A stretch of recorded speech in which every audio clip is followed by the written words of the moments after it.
Hello student, मैं Akhilesh Dwivedi Civil Jobs Academy के online platform पर आपका बहुत बहुत स्वागत करता हूं। हम लोग पढ़ रहे हैं इकोनॉमी यानी यूनिट 6 एमपीपीएससी प्रीलिम्स 2025 जो 16 फरवरी को होने वाला है, उसको देखते हुए मैंने भारत तथा मध्य प्रदेश की इकोनॉमी यूनिट जो 6 है उसको स्टार्ट किया है मैंने। तो इसके अंतर्गत मैंने पहले अर्थव्यवस्था का सामान्य परिचय बताया है। फिर मैंने वैश्विक अर्थव्यवस्था में भारत की स्थिति बताई है, और अभी हम जो है टॉपिक जो आपके सिलेबस में पहला दिया है उसके विषय पर चर्चा कर रहे हैं। भारतीय अर्थव्यवस्था में मध्य प्रदेश की वर्तमान स्थिति, ये टॉपिक हम लोग पढ़ रहे हैं। तो इस टॉपिक के अंतर्गत मैंने पहले बताया हुआ है कि मध्य प्रदेश और भारत की जीडीपी में किस तरह से वृद्धि हुई है उस पर मैंने चर्चा की थी। तो उसी से जुड़ी हुई एक खबर है जो आज ही पेपर में आई है, आप लोगों ने हो सकता है पढ़ी हो। भारत की जीडीपी में जो वृद्धि का अनुमान था उसको एनएसओ ने घटा दिया है ना। 2023-24 की जो आर्थिक समीक्षा थी उसमें 6.5 से 7% तक का अनुमान लगाया गया था जीडीपी में वृद्धि दर का, और आरबीआई ने 6.6% का अनुमान लगाया था।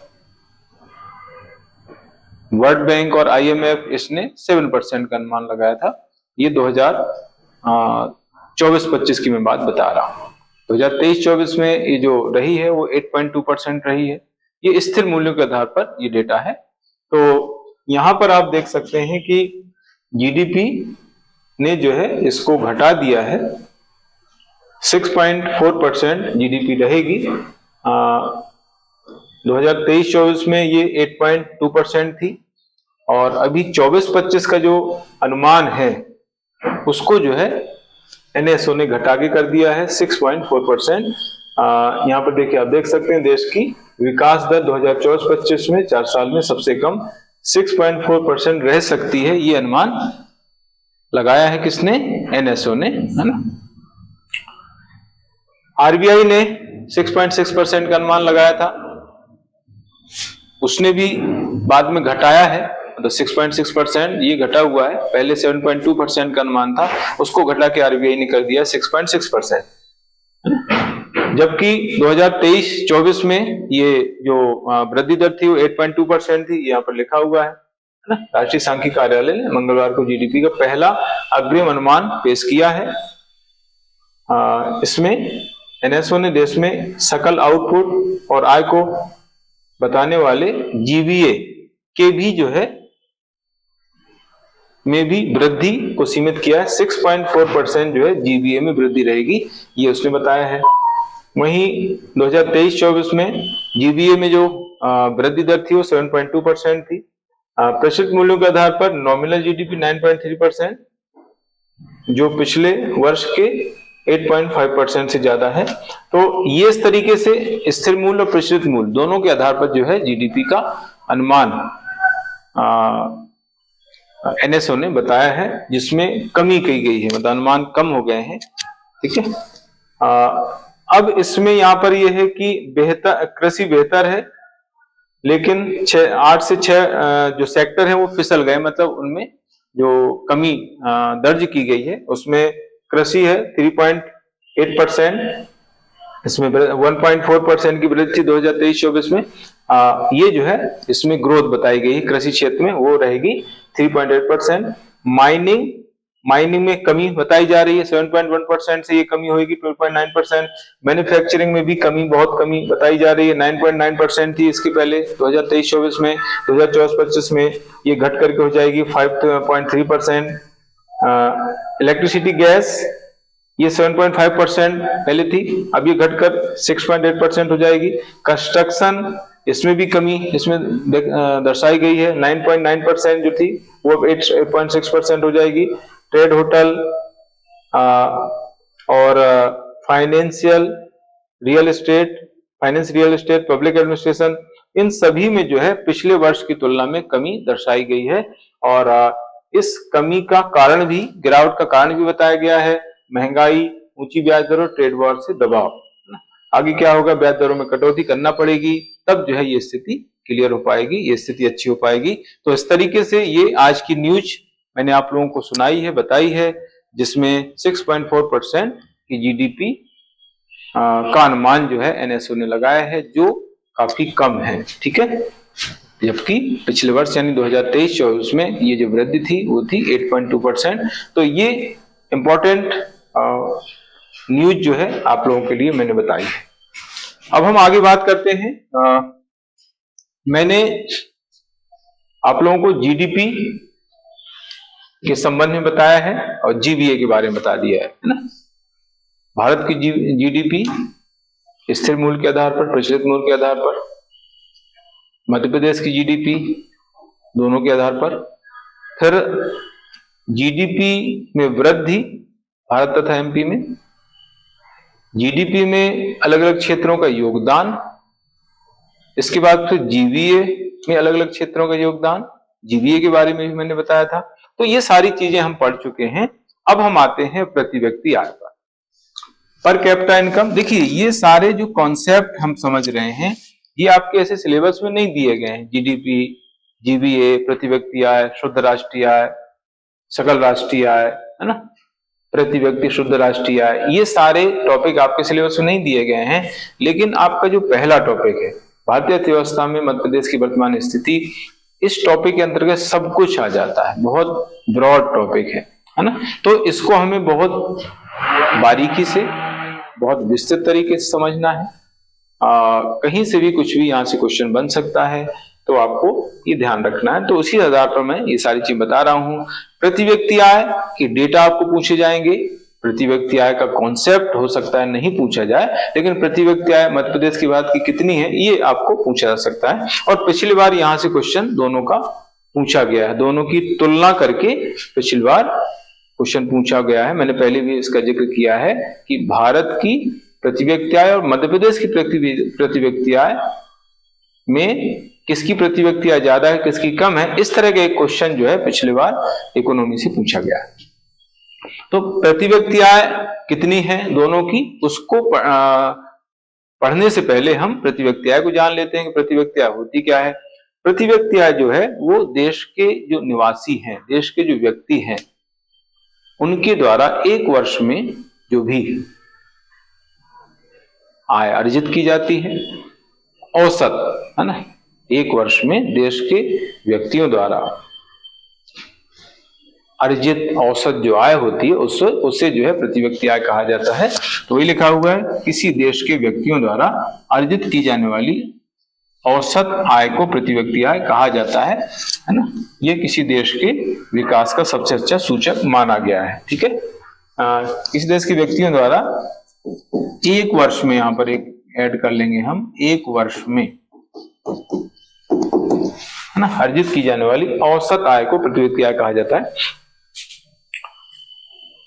ये औसत आय होती है। एक होती है पीआई, ये है पीसीआई पर कैपिटा इनकम, एक होती है पीआई पर्सनल इनकम, उसको बोलते हैं व्यक्ति का आय। तो व्यक्ति का आय जो होती है वो एक एक व्यक्ति की आय होती है ना। जैसे मुकेश अंबानी की आय, है ना, गौतम अडानी की आय, है ना, जो भी देश के व्यक्ति हैं उनकी अगर हम आय, एक एक व्यक्ति की आय का आकलन करें तो वो हो जाती है पर्सनल इनकम यानी व्यक्ति का आय। लेकिन ये एक एक व्यक्ति की आय नहीं है, ये व्यक्तियों की एवरेज इनकम है ना। जैसे हम कहते हैं 1,84,000 प्रति व्यक्ति आय है, तो 1,84,000 का मतलब ये नहीं है कि सभी की 1,84,000 आय है।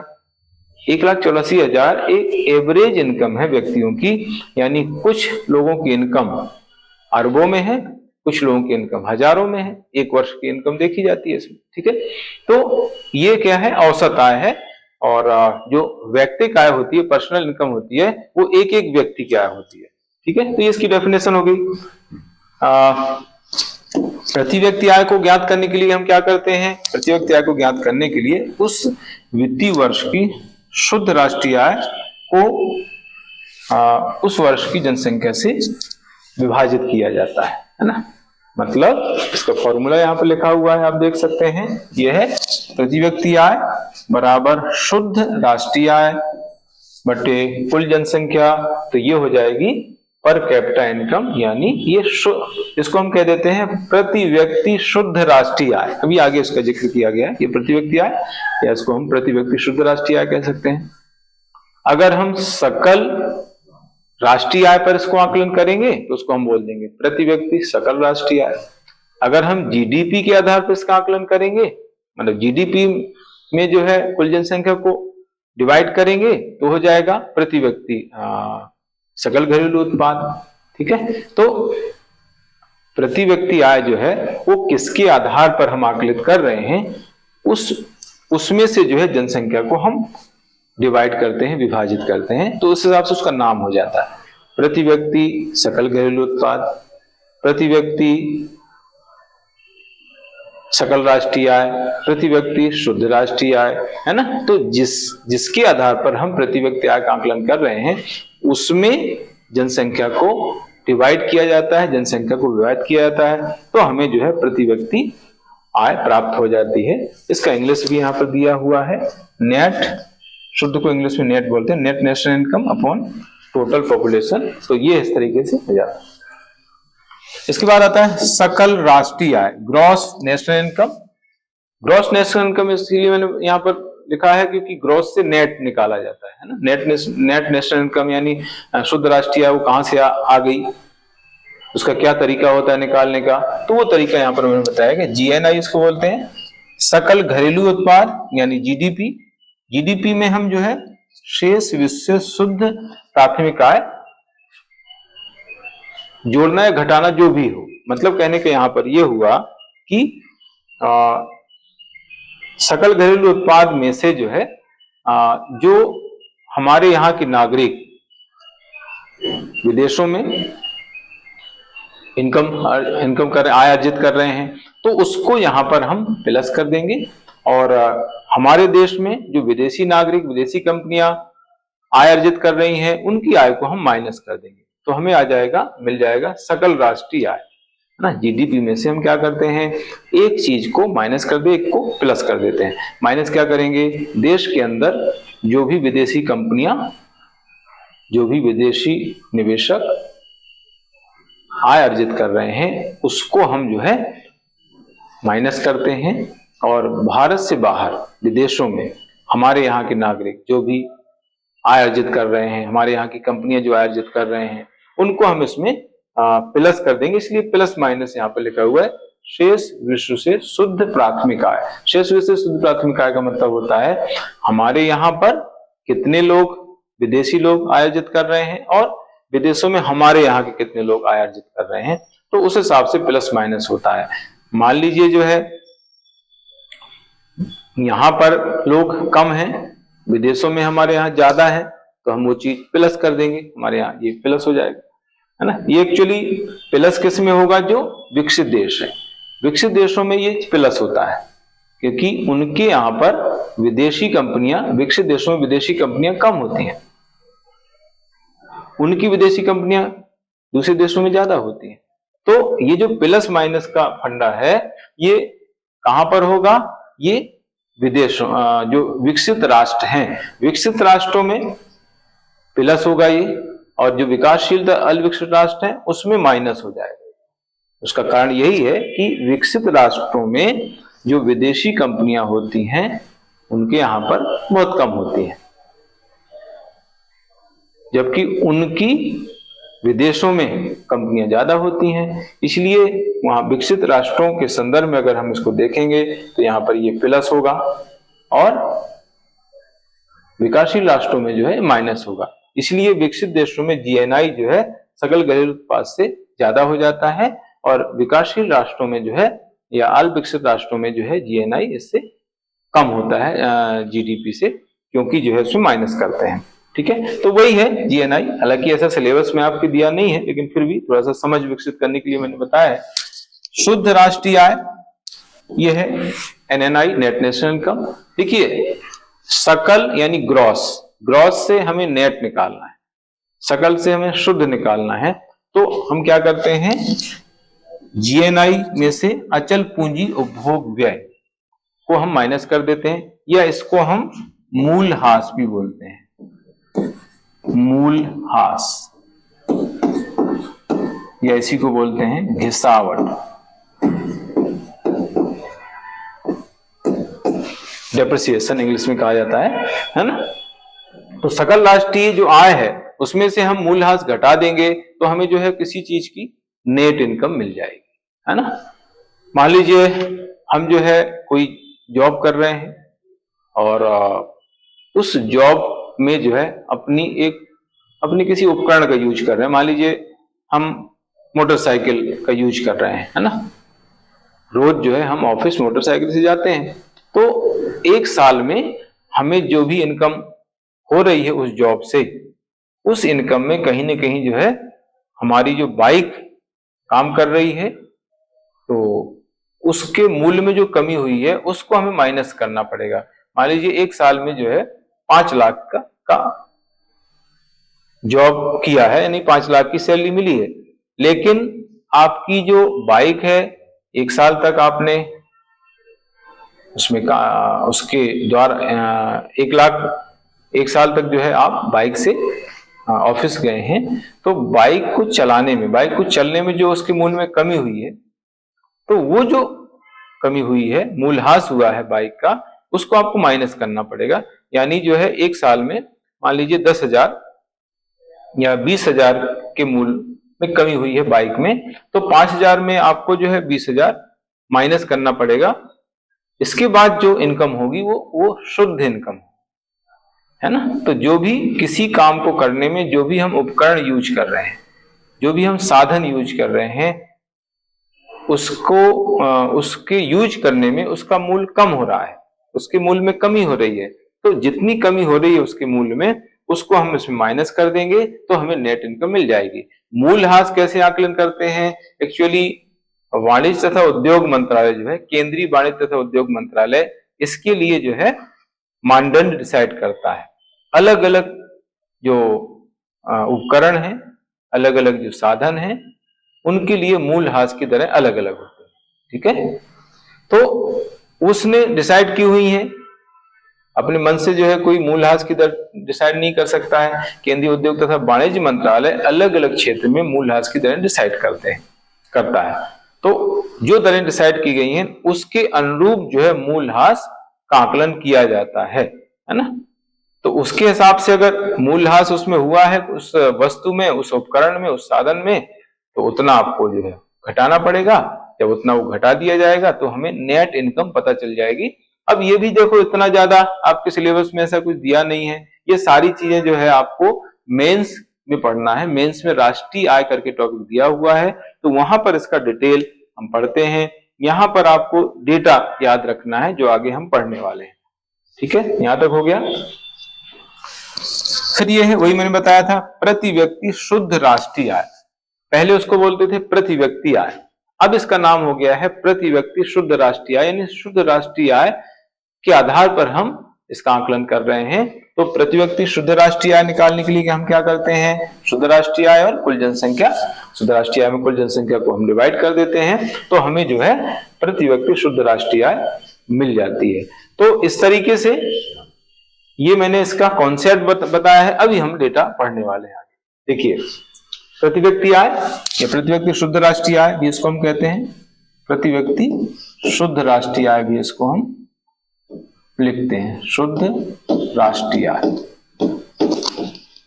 इस तरीके से।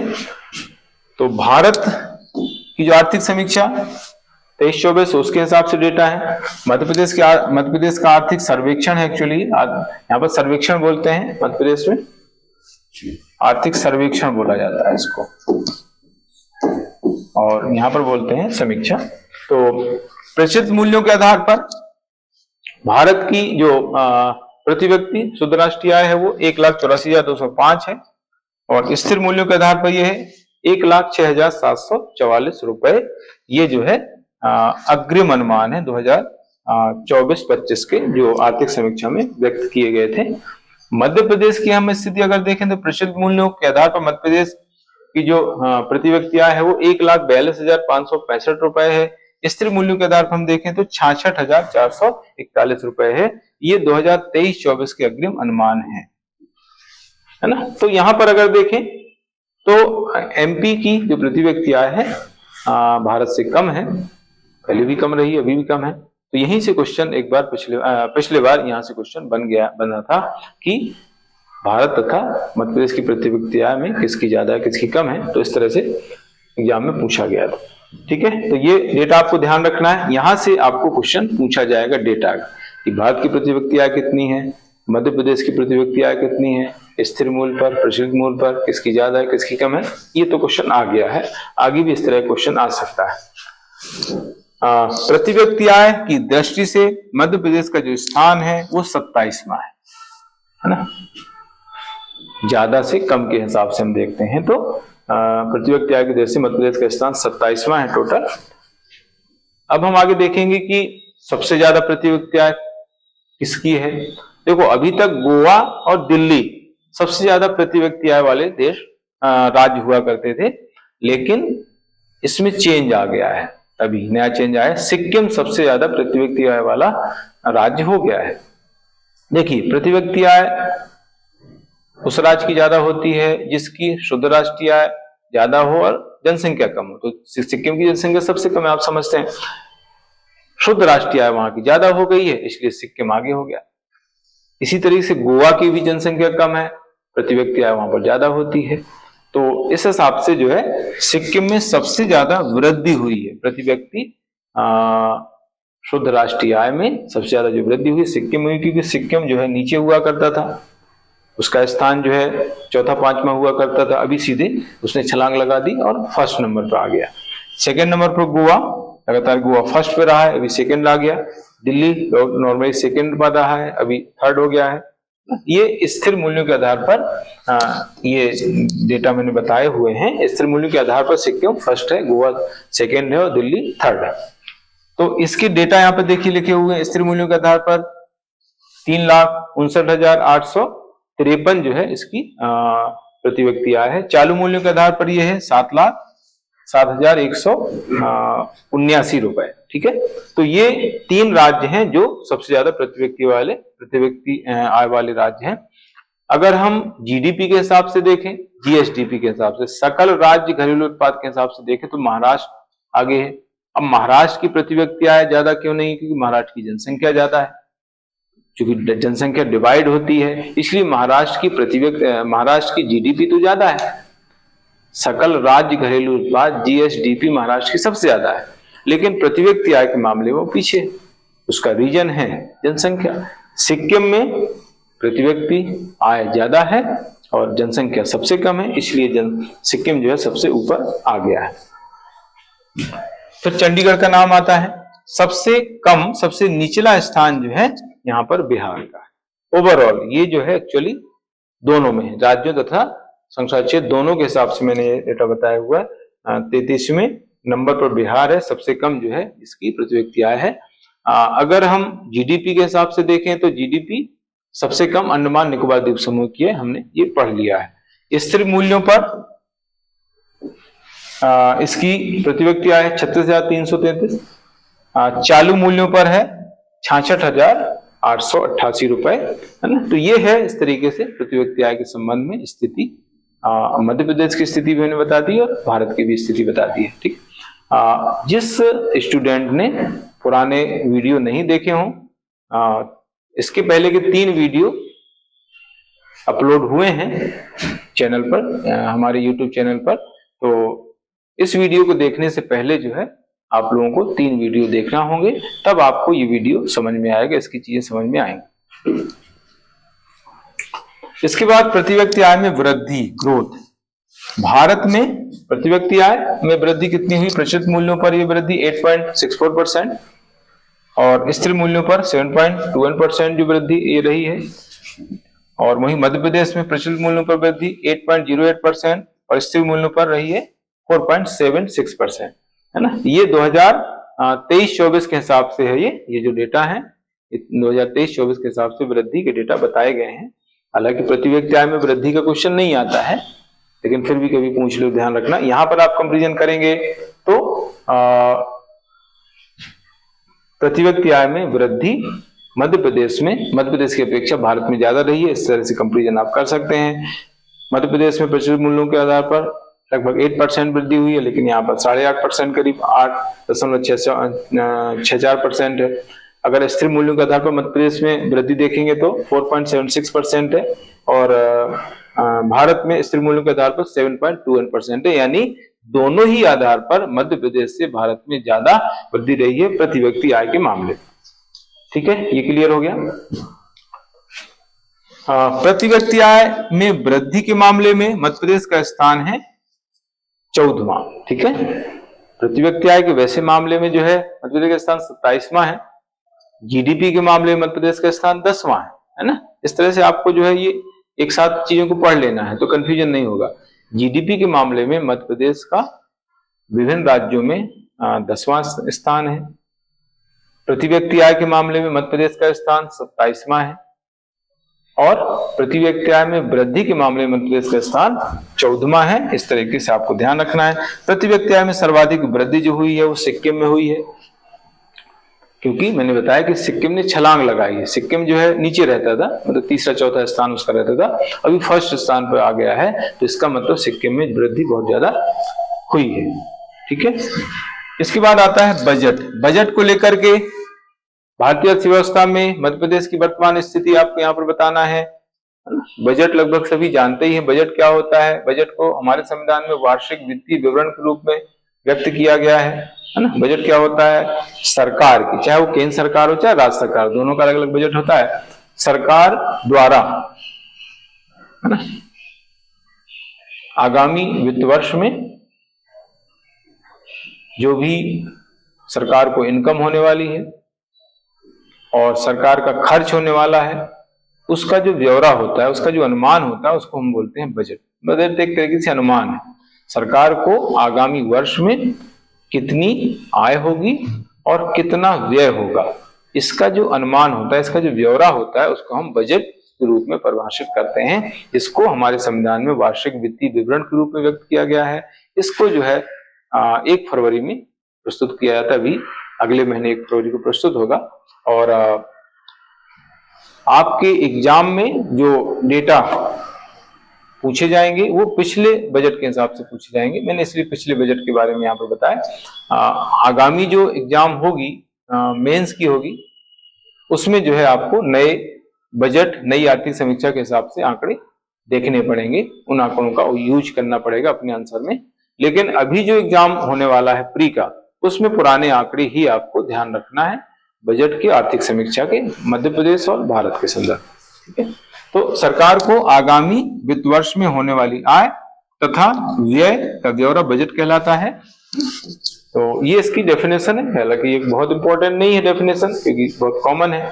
फिर मैंने बजट का यहाँ पर कंपैरिजन किया हुआ है, केंद्रीय बजट और मध्य प्रदेश का बजट 2024-25 में बजट रखा है। अभी 25-26 का बजट आने वाला है, लेकिन आपको जो है पुराने बजट के ही आंकड़े ध्यान रखना है। केंद्रीय बजट के संदर्भ में कुल प्राप्तियां हुई हैं, मतलब अनुमान है 27.0 लाख करोड़ रुपए की प्राप्तियां होने का अनुमान है। पिछले बजट की तुलना में 15% ये अधिक है प्राप्तियां। ठीक है, अच्छी बात है।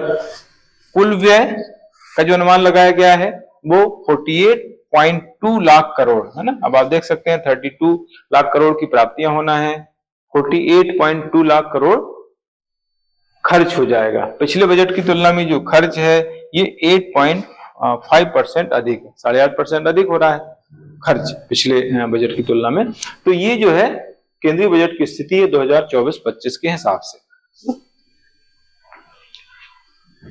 केंद्रीय बजट जो 2024-25 था, ये बजट जो है रोजगार कौशल, एमएसएमई और मध्यम वर्ग पर केंद्रित बजट इसको माना जाता है ना।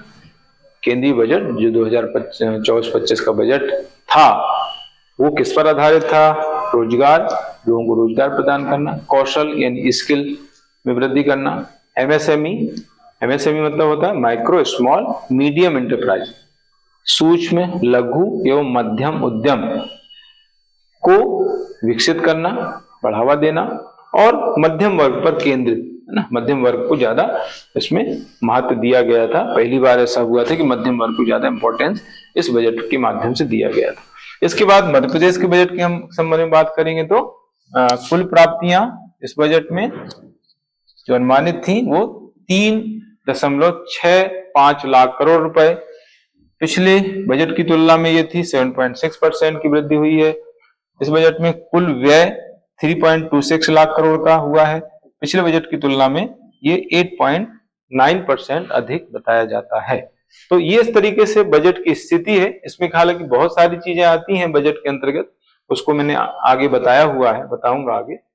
मध्य प्रदेश का जो बजट था 2024-25 का, ये जन कल्याण सर्वोपरि पर आधारित तथा जनता के लिए बजट था, है ना, जनता के लिए बजट, और इसमें जनता के कल्याण को सर्वोपरि माना गया था। पहला ऐसा बजट था जिसको ये नाम दिया गया था कि जनता के लिए जनता, है ना, जनता के लिए बजट। तो इस तरीके से इसके संबंध में खास बात। इसके बाद आता है सार्वजनिक ऋण के संबंध में। सार्वजनिक ऋण क्या होता है? जो सार्वजनिक ऋण है, सरकार द्वारा सार्वजनिक कार्यों के लिए देश के अंदर, देश के बाहर जो ऋण लिया जाता है, उधार लिया जाता है, उसको सार्वजनिक ऋण कहा गया है। इसको दो हिस्सों में बांटा गया है, एक होता है आंतरिक ऋण, एक होता है बाह्य ऋण। आंतरिक ऋण मतलब देश के अंदर से लिया गया ऋण, देश के अंदर जो संस्थाएं हैं, देश के अंदर जो व्यक्ति हैं, उनसे सरकार जब ऋण लेती है तो आंतरिक ऋण हो गया। देश के बाहर बाह्य ऋण जो होता है वो देश के बाहर की जो संस्थाएं होती हैं, देश के बाहर सरकारें होती हैं, विदेशी सरकारें होती हैं, विदेशी संस्थाएं जैसे विश्व बैंक है, IMF है ना, ADB है, तो इनके द्वारा जब सरकार उधार लेती है उसको बाह्य ऋण कहा जाता है ना। तो ये है, इसके डेटा हम आगे इस पर चर्चा करेंगे। मध्य प्रदेश के संदर्भ में ऋण और भारत के संदर्भ में ऋण। यहां से एक क्वेश्चन एग्जाम में पूछा गया था, ये पूछा गया था कि GDP और ऋण का अनुपात, है ना, 2023 में, सितंबर 2023 तक ऋण का GDP में अनुपात कितना था, ऐसा क्वेश्चन पिछली बार आया था। तो वो लगभग 18.6% ऐसा करके उसमें जो ऑप्शन था वो सही था। वैसे 18.8% था उस समय, है ना, अभी भी लगभग यही है। तो इस पर हम आगे चर्चा करेंगे कि किस तरह से क्वेश्चंस पूछे जाते हैं, पूछे जाएंगे, पूछे गए हैं, तो उस पर हम आगे बात करेंगे सार्वजनिक ऋण संबंधी। इसके बाद फिर राजकोषीय घाटा है, फिर गरीबी है, बेरोजगारी है, व्यापार है, निवेश है ना, और विभिन्न जो योजनाएं सरकार की चल रही, केंद्र सरकार की चल रही है, उसमें मध्य प्रदेश की स्थिति क्या है ना, और फिर जो है कर राजस्व के संबंध में है, कर प्राप्तियां हैं, कर राजस्व है, ठीक है। तो ये विभिन्न पहलुओं पर अभी चर्चा करना है इस टॉपिक के अंतर्गत। जैसे मैंने बताया कि बड़ा टॉपिक है ये, इसके अंतर्गत लगभग पूरी अर्थव्यवस्था आ जाती है, भारतीय अर्थव्यवस्था और पूरी मध्य प्रदेश की अर्थव्यवस्था इसमें समाहित है, मतलब छोटा मोटा टॉपिक नहीं है। और क्वेश्चन भी जो है